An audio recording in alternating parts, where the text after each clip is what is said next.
before the first piano note echoes through the ballroom, before the crystal glasses clink, and 1,000 secrets shiver under silk gowns and tailored tuxedos. Let's set the stage. Tell me, where are you watching from? The comments are open below. And if you crave billionaire romance, betrayal, and second chances, hit that like button and subscribe now. Because what's coming? You won't see it coming. It began at the Palazzo del Sol, the kind of venue whispered about in luxury circles and envied in society pages. Perched on a private island just off the coast of Dubai, the estate wasn't merely built, it was curated. Polished Carrara marble floors whispered beneath red-soled stilettos.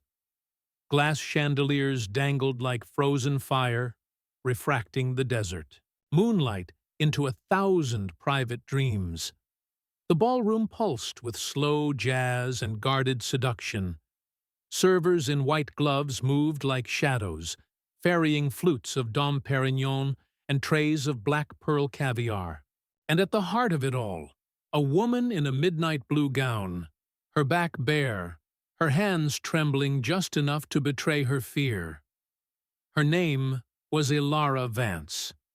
Not long ago, she was a librarian in a dusty corner of Marseille, reading Virginia Woolf by candlelight and sketching blueprints for a life she couldn't afford.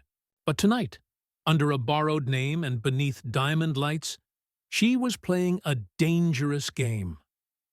What no one knew, not yet, was that this wasn't a celebration. It was an escape, and time was ticking.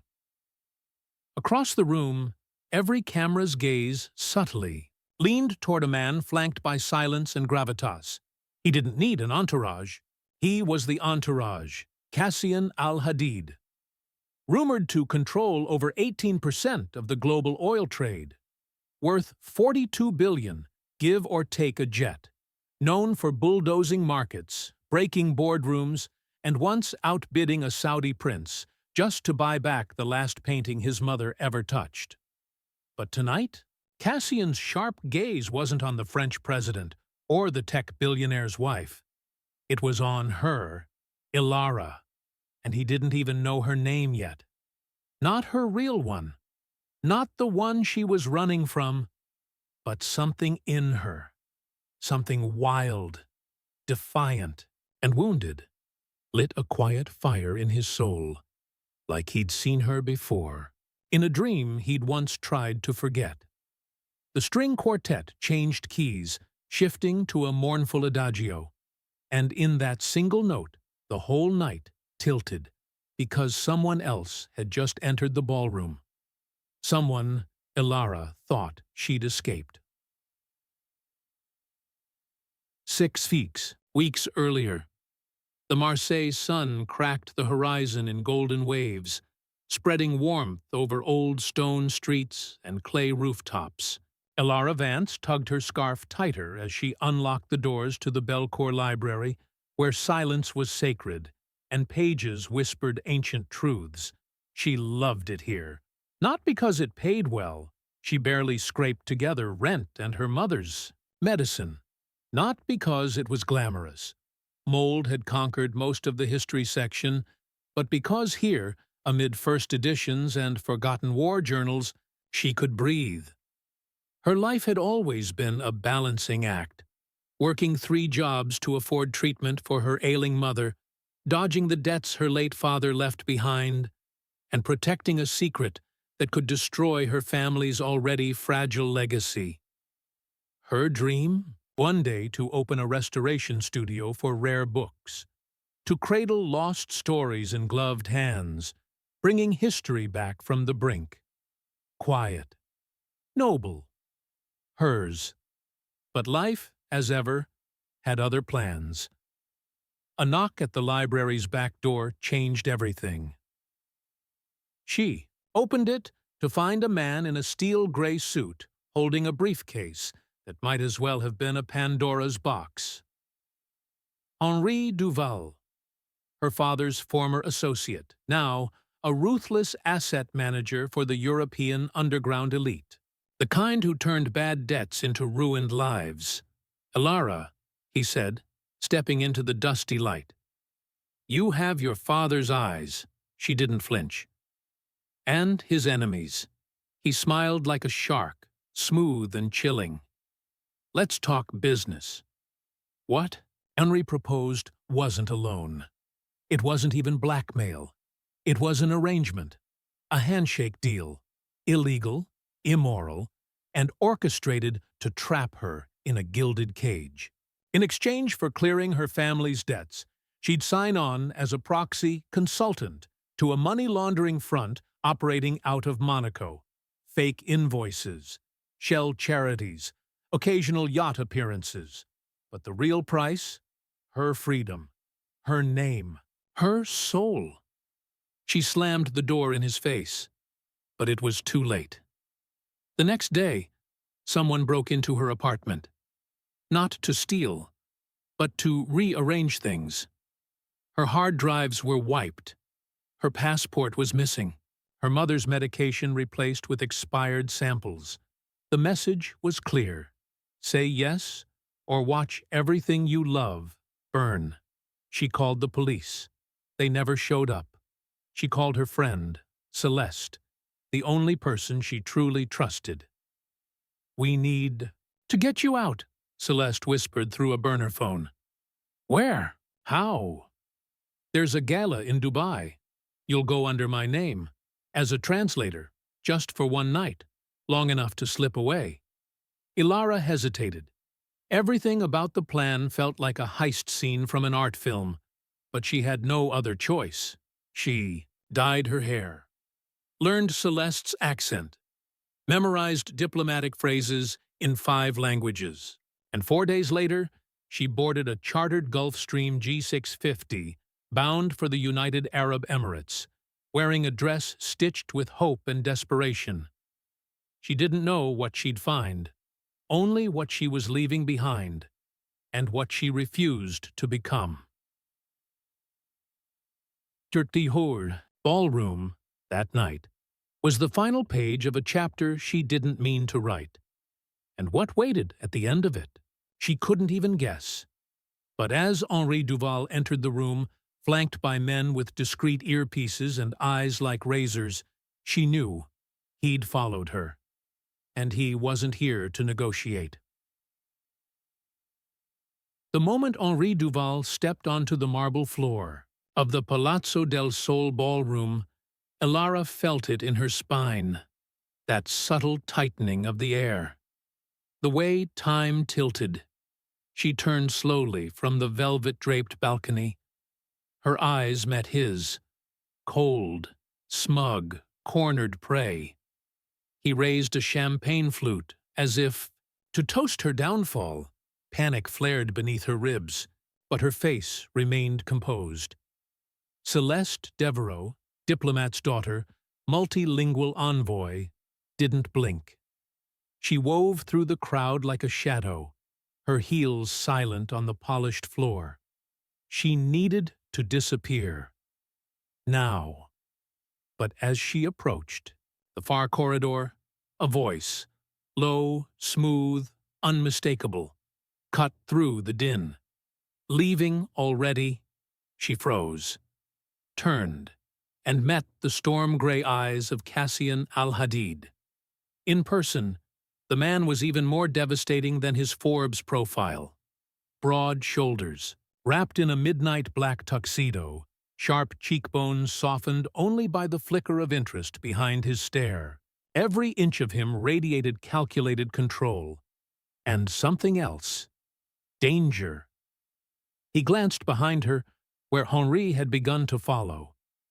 "You look like someone who just spotted a ghost," Cassian said. "Something like that," she answered. He stepped closer. Should I be concerned? She should have lied. Should have smiled, excused herself, kept moving. But something in Cassian's voice, its anchored calm, opened a crack in her defenses. Do you believe in choices that don't feel like choices at all? A beat passed. Then two, I do, he said.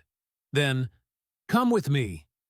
In a single pivot, Cassian led her through a concealed door behind the orchestra, down a service corridor, past kitchens where gold-lacquered trays were prepped in silence, into a room of glass and gold, his private suite.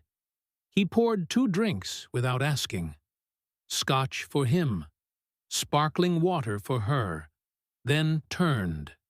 Now, tell me who that man is. Elara hesitated, but only for a moment, because everything in her had snapped. The library, the threats, her stolen life.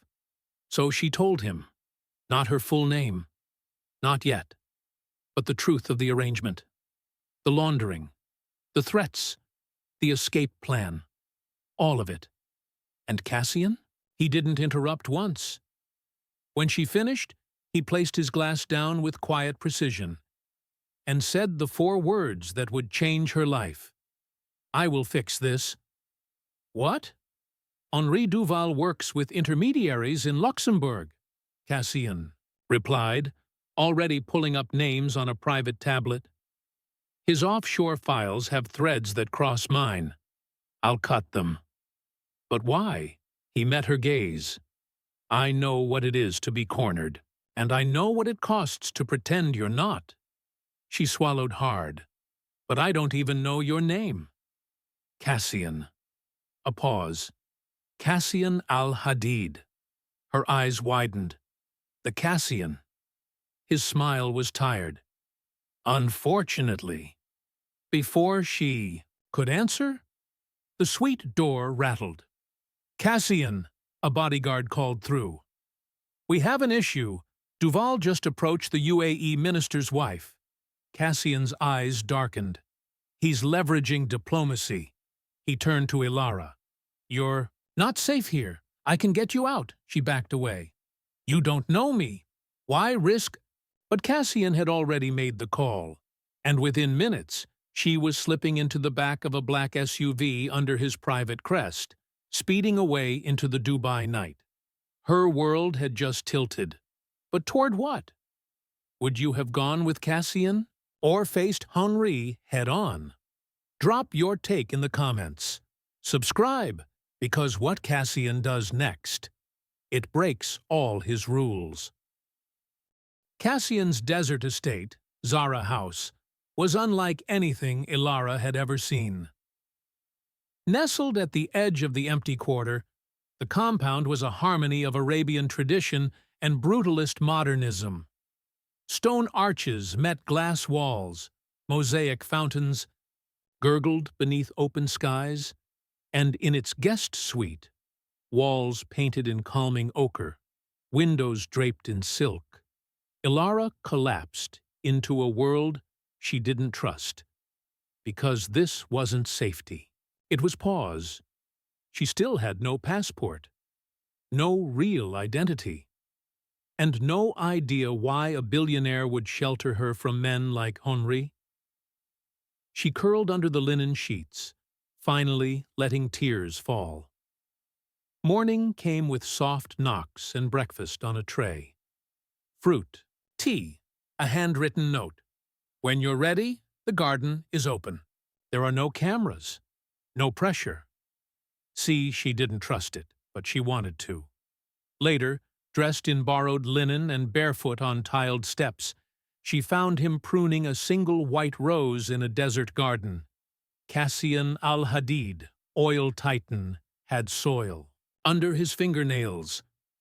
I didn't peg you for a gardener, she said. He didn't look up. When your life is made of fire and steel, you learn to keep something fragile alive. Otherwise, you lose yourself. They sat in silence. The wind lifted her scarf, and then, softly, My real name is Elara Vance. Cassian nodded, like he already knew. I'm sorry no one protected you sooner. She blinked back tears. You barely know me. I know enough. Later, Celeste finally made contact via a secure channel. "El, are you insane? You're with him? You sent me into a lion's den," Elara snapped. "He pulled me out."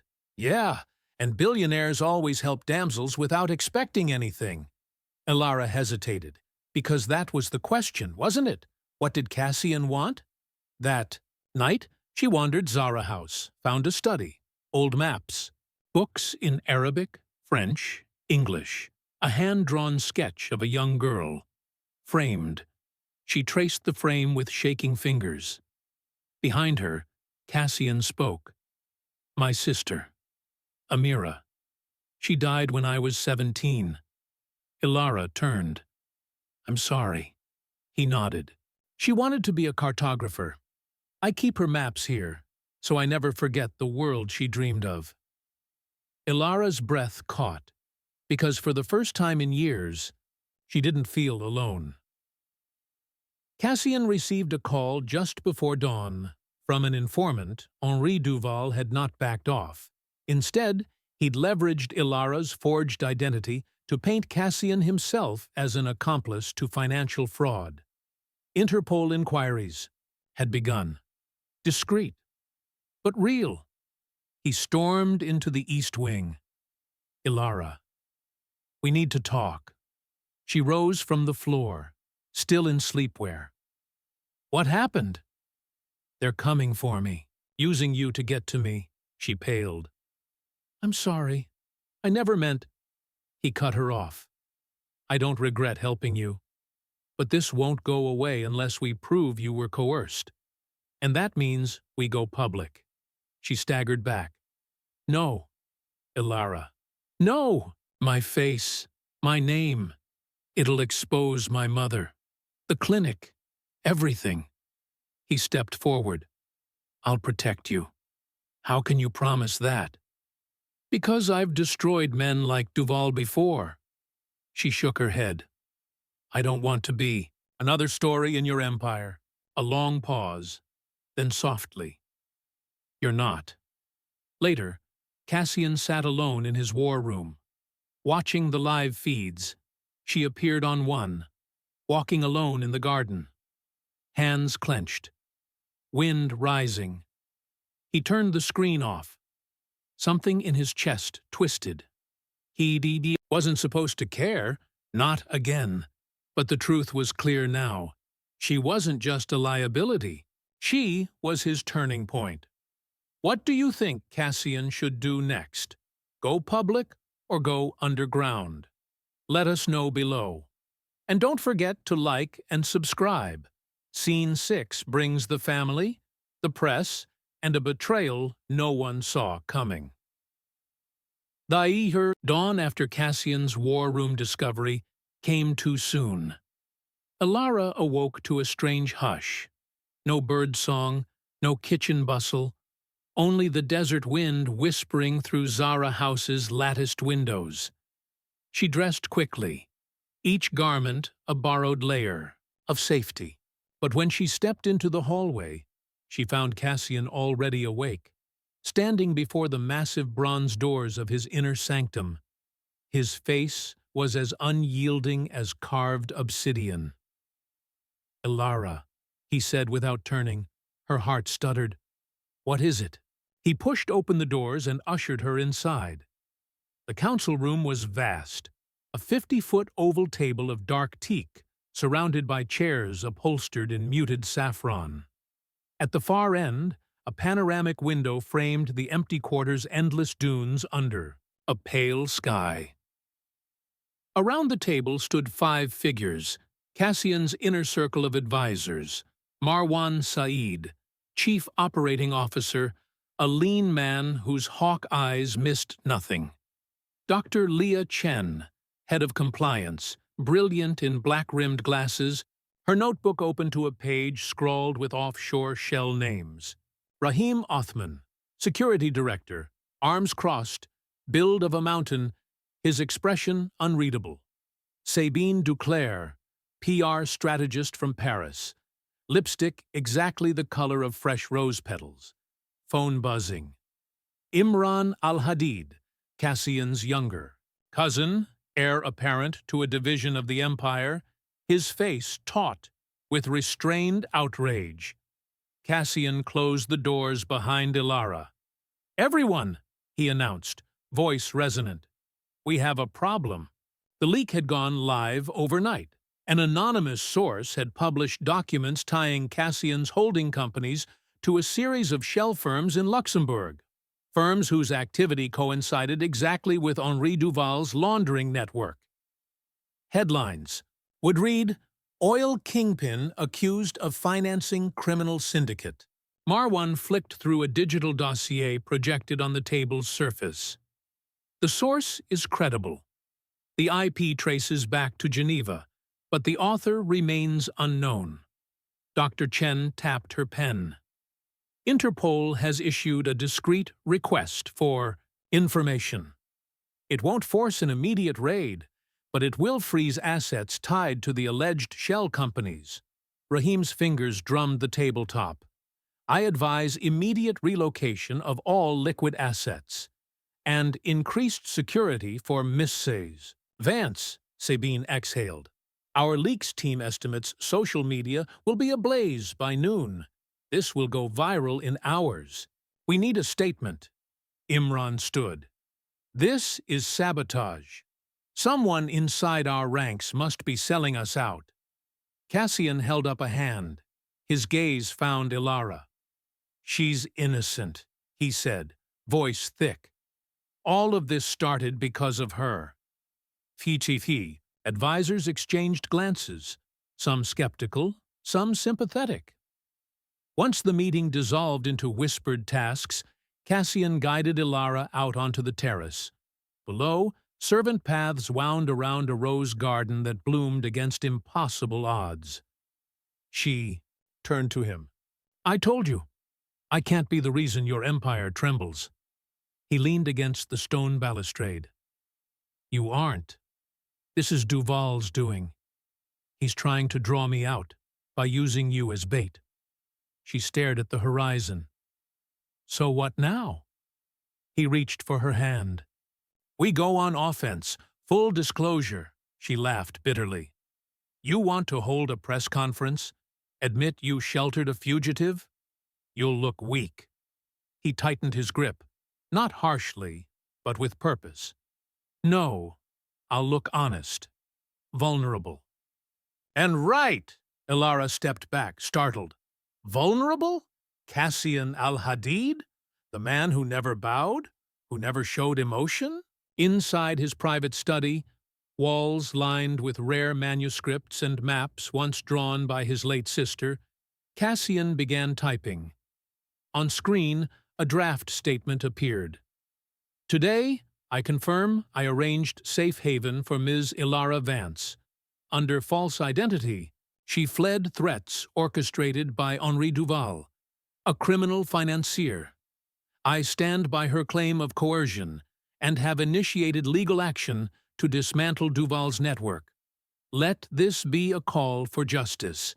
Sabine materialized behind him. "This is good, but we need video," she said, sliding a tablet across. "A short address. Maybe seated, in front of the maps. The personal touch." Cassian nodded. "I'll record. Tonight." Elara watched, wary. "Do you really think transparency will help?" He paused. "I think it will force Duval's hand. He'll have to escalate, expose more. And when he does, we'll be ready." All afternoon, Zara House buzzed with preparation. Cameras set up in the drawing room, lighting tuned to golden hour. Security teams mapped escape routes. PR drafts flew in from Paris. Legal teams coordinated with Interpol. Elara found herself feeling both terrified and oddly exhilarated. By evening, the storm clouds above the desert horizon glowed violet. Cassian led her into the drawing room. Walls of glass framing the dunes, the room furnished in cream and pale gold. He sat beside her, on a low sofa. She hugged a cushion. The camera light blinked on. "Good evening," Cassian began, voice steady. "I'm Cassian Al-Hadid." He turned to Elara. "And this is Elara Vance." She caught his gaze. It was the first time he'd offered her an opening like this. No masks between them. He continued, "Elara's story is not one of luxury. It's one of courage. When Henri Duval threatened everything she holds dear, she chose escape and sought justice." Elara's chest tightened as she spoke next. "I never asked for any of this," she said. Her voice trembled only slightly. "But Cassian saved my life, and now, together, we're determined to end Duval's network." They spoke in turn, Cassian detailing the legal steps, Elara revealing Duval's tactics. As the feed went live, the desert beyond flickered in twilight. The reaction was immediate. Social channels lit up with support and skepticism in equal measure. An oil magnate playing hero. What's the catch? Her courage is inspiring. Free Elara. Al-Hadid's empire is dirty money. Prove it. But within hours, corporate lawyers filed injunctions, news wires picked up the story, and Duval's phone lines went silent. After the broadcast, Cassian and Elara walked the rose garden. She looked at him. "You did it." He exhaled into the desert wind. "For you." Her throat tightened as she realized how much that one sentence carried. But then, as the last rays of sun dipped below the dunes, a black SUV, unmarked, moving with silent urgency, pulled up at the estate gate. Rahim materialized at her side. "We have movement at the perimeter. Unidentified operatives." Cassian's jaw clenched. "He's coming himself." A tremor ran through Elara. Fear, yes, but something else. A thrill, because the battle wasn't over. It was only just beginning. The high morning sun in the desert was soft, golden light pooling over the dunes, drifting into Zara House's art pavilion, where Cassian stored rare Middle Eastern manuscripts. Elara arrived clutching 2 steaming cups of mint tea, her small, willing gesture toward normalcy. She found Cassian at a low table, studying a centuries-old map of the empty quarter. He looked up. His stern features softened when he saw her. "Thank you," he murmured, reaching for the tea. They sat side by side on plush floor cushions. The map spread before them. Elara traced the ancient trade routes with the tip of her finger. "This was where caravans carried frankincense," she said, voice hushed. Cassian watched her, mesmerized by her focus. "You've turned rescuing me into a history lesson," he teased. She smiled, a fragile thing. "I thought it might calm you." He slid closer. "It's calming me." They shared a moment of quiet intimacy, her hand brushing the canvas of his sleeve, his shoulder leaning in, as if guided by instinct. The world outside, the threats, the press storms, faded to distant thunder. But each small gesture carried weight. Every stolen glance, deliberate brush of skin, hinted at emotions neither dared name. As they rose to leave, Elara paused before a narrow door at the back of the pavilion. A door she'd never noticed. Cassian joined her, placing a steady hand on hers. "I want you to see everything," he said softly. She hesitated. "Why?" His thumb traced her knuckles. "Because I want you to be part of this world, not just sheltered in it." The door creaked open. Beyond lay a hidden art gallery. Paintings of Amira's sketches, rare tapestries, and Elara's own hastily drawn blueprint for her dream studio pinned to a corkboard. Her breath caught. "How did you—" Cassian gave her a gentle smile. But there was something deeper in his eyes, something unspoken, heavy with promise. A week later, under the rose arbor pergola at Zara House, Elara studied her reflection in a gilded hand mirror, her hair restyled, her face calm. From the edge of the garden, a familiar voice shattered the peace. Elara. She stiffened and turned. There stood Damien Rousseau, her ex-fiancé, the man who'd left her at the altar 2 years ago. His tailored suit was impeccable, but his eyes held regret. "Damien," she breathed, stepping back. "Why are you here?" He hesitated. "I tracked you to Dubai. I had to see you." Her pulse thundered. Not fear, but anger. "You disappeared. No calls, no letters." He closed the distance. "I was in hiding.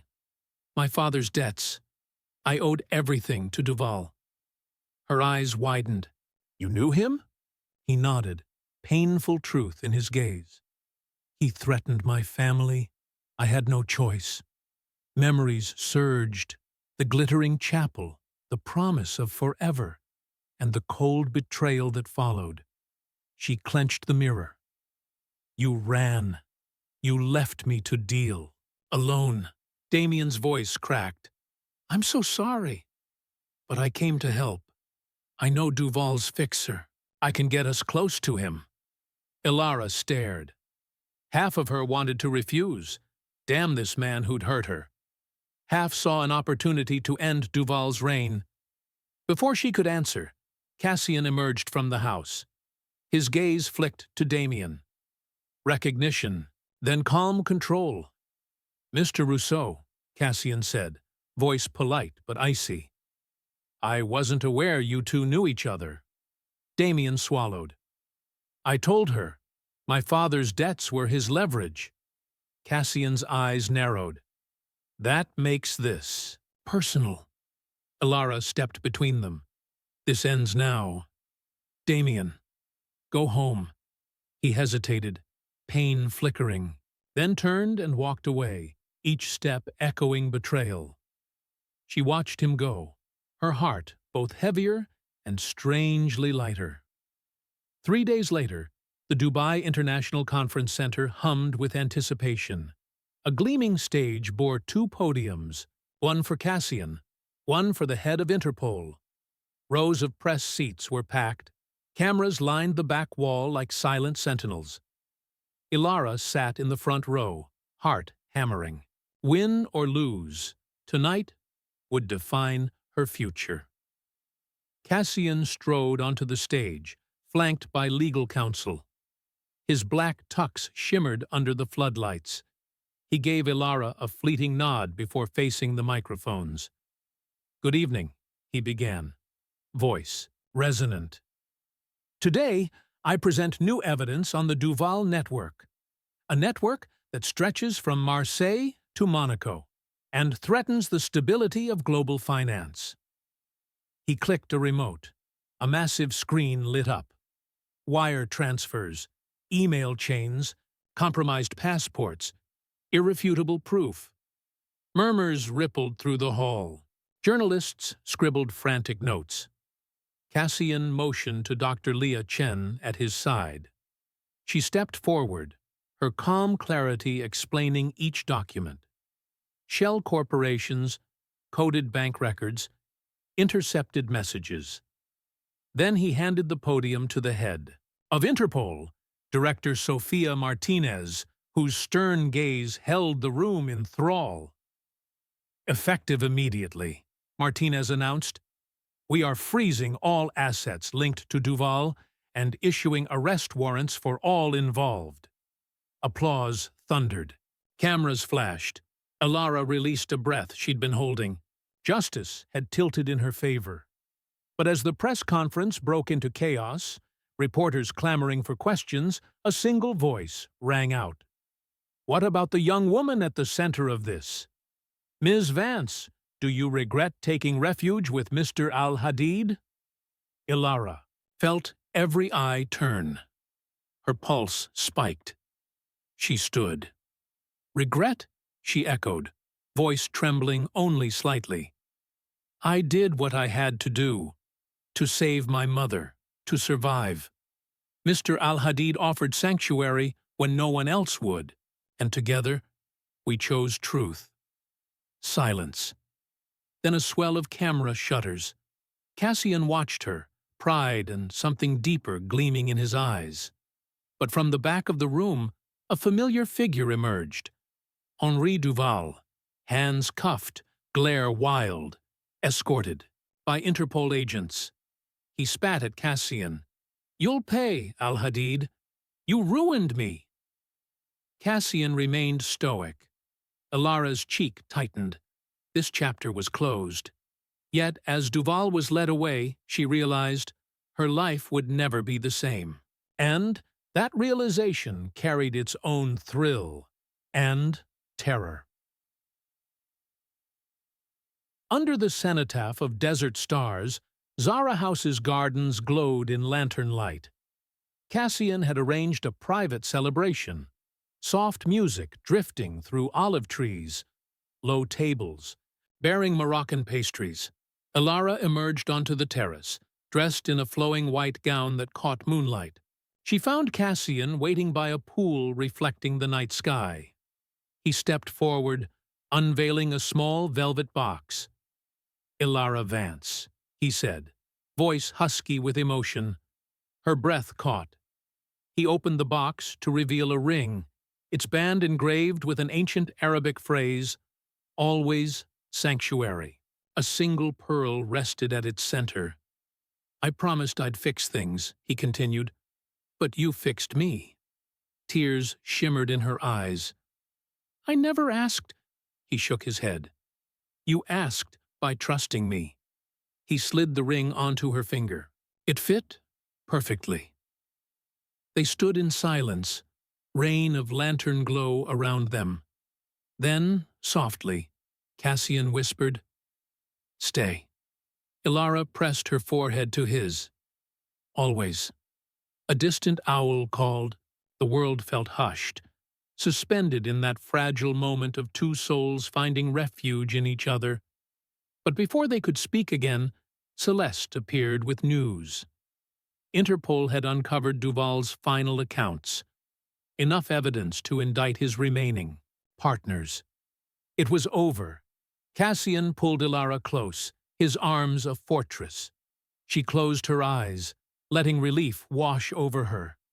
No more hiding, no more fear, just the promise of a new beginning.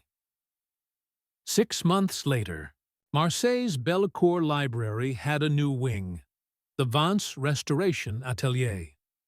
Inside, Elara oversaw a team of artisans repairing medieval manuscripts. She moved from table to table, guiding a young apprentice's hand as they rebind a 14th-century chronicle. Outside, a ribbon-cutting ceremony buzzed with reporters and dignitaries. At her side stood Cassian, suited now in linen for the Provençal sun, his arm around her waist. Elara closed her notebook and faced the crowd. "This atelier is for every story at risk of being lost," she announced. "May we preserve the past and inspire the future." Applause washed over her. She glanced at Cassian, gratitude shining in her gaze. Later, beneath a canopy of lavender, they hosted a gala fundraiser, art auctions, silent films, and speeches. A giant banner read, "Stories Worth Saving." Celeste toasted them. "To the Irish woman who escaped one deal and found 1,000 more." Elara laughed. "And to the man who offered sanctuary in his heart." Cassian lifted his glass. "To love, the greatest preservation of all." In the crowd, a young intern approached Elara. "I just wanted to say, your story gave me hope." She knelt to the intern. "Your story matters too." As the sun dipped behind the Pyrenees, they danced beneath fairy lights, the world humming with possibility. And so, our tale draws to a close. A librarian turned fugitive, a magnate turned guardian, and the alchemy they found in each other. From dusty archives to desert palaces, Elara and Cassian proved that sanctuary isn't just a place. It's a promise. Thank you for joining us on this journey of betrayal, boldness, and the slow burn of two hearts learning to trust. If you loved every twist and tear, like this video. Share it with friends who crave passion and power. Subscribe now for more billionaire love friction. Until next time, may your stories find refuge and your hearts find home. Thanks for watching. Like, share, and subscribe for the next emotional roller coaster.